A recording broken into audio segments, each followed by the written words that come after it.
कैलाश भाई, अभी आप थोड़ी देर पहले कह रहे थे कि ये प्रभु की कृपा है, ऊपर वाले की कृपा है कि आपके पास निमंत्रण आता है। आपके कहने पर एक बहुत बड़े कलाकार को भी निमंत्रण आता है। जीवन में जब आप पीछे मुड़ के देखते हैं, जहाँ से आपने सफ़र शुरू किया था और यहाँ जहाँ खड़े हैं आप, जी यह कृपा कितनी बड़ी आप जी। पर दिखती है, क्या महसूस करते हैं आप?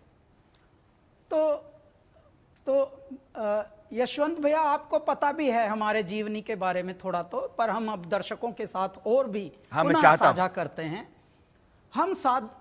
हम साधुओं के वृंद से निकले हैं। हम उत्पत्ति ही महात्माओं की हैं भैया। मैं घर छोड़कर छोटी आयु में भाग गया था। मैं आश्रम में पला हूं।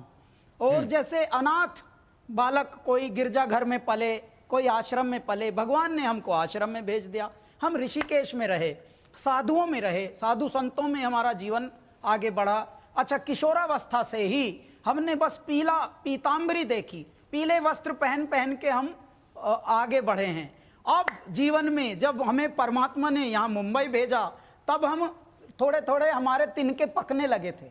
हम तब आए यहाँ, यानी लगभग 30 का जब पिंजड़ा हो गया, तब तो हम यहाँ आए ये करियर बनाने शुरू करने जीवन का। तो हमारी जीवन की गाड़ी ही एकदम अलग है हुई, अनोखी। तो शुरू में हमको हिकारत से सब देखते थे शुरू में, क्योंकि क्या है, साइंस की इज्जत है, कॉमर्स की इज्जत है और कला की इज्जत कम है। कला में उसी की इज्जत होती है जो नाम कमा ले। तो आप नाम कमाने तक मरना पड़ेगा। देखिए, क्योंकि किसी भी मूर्ति को मूर्ति बनने से पहले बहुत सारी छैनी हथौड़ी से गुजरना पड़ता है। अच्छा, छैनी हथौड़ी में बहुत सारी टूट जाती हैं, सब बनती नहीं। बहुत सारी छैनियां पड़ते, हथौड़ी पड़ते टूट जाती हैं। मेरे दाता ने हमको टूटने ना दिया, और जो नहीं टूटते वो फिर ऐसे बनते हैं जैसे आपके सामने। अब जब यंगेस्ट 12 साल के करियर में भारत सरकार की ओर से एक ये लाड़ सम्मान मिला, पद्मश्री। जब लोग बोलते हैं पद्मश्री कैलाश खेर, पद्मश्री कैलाश खेर, तो थोड़ा पुलकित होते हैं रोम रोम। मेरे माता पिता ब्रह्म लीन हो गए हैं, देवलोक से भी वो आशीर्वाद देते होंगे कि हाँ, बालक सही पथ पे है। क्योंकि शुरू में तो यही कहा जाता है ना हम जैसे बालकों को कि ये आवारा निकलेंगे, क्योंकि हम किसी लायक होते नहीं, कहीं प्रूव कर नहीं पाए। किशोरावस्था में कोई मिले रिश्तेदार या कोई कि क्या करते हो बेटा, क्या कर रहे हो आजकल, आप पंडित जी के बेटे हैं ना आजकल क्या कर रहे हो, आप पढ़ाई हो गई पूरी, तो कुछ बताने को है ही नहीं। क्यों? क्योंकि यदि आप गाते हैं, और वो भी मुक्तक गाते हैं, मौलिक गाते हैं। देखो, फिल्मी गायकों की भी फिर भी इज्जत है।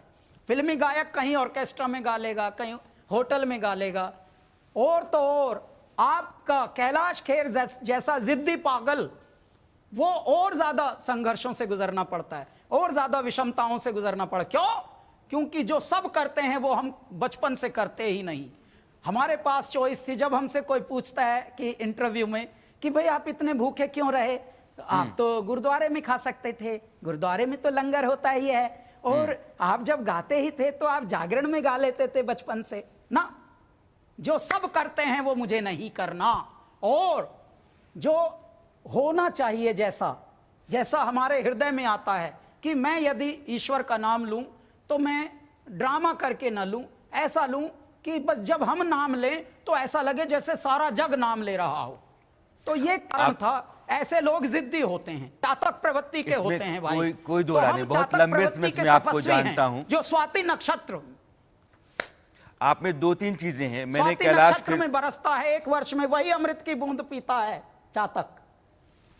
मैंने कैलाश खेर को 20 साल से जाना है, स्वाभिमानी कैलाश खेर को जाना है, जुनूनी कैलाश खेर को जाना है, जिद्दी कैलाश खेर को जाना है। अभी आप कह रहे थे कि जो पत्थर, छैनी और हथौड़ा, इन दोनों का वार झेल लेता है वो मूर्ति बनता है। मूर्ति बनने के लिए आपको सहना पड़ता है।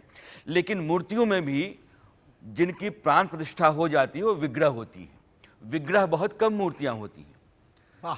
तो आपको मैं मानता हूं कि आप कला में वैसे कलाकार हो जो विग्रह हो, आप प्रतिष्ठित हो। और आपके बारे में मैं अभी भारत के लोगों को बताना चाहता हूं, कैलाश खेर कितने सहज इंसान हैं।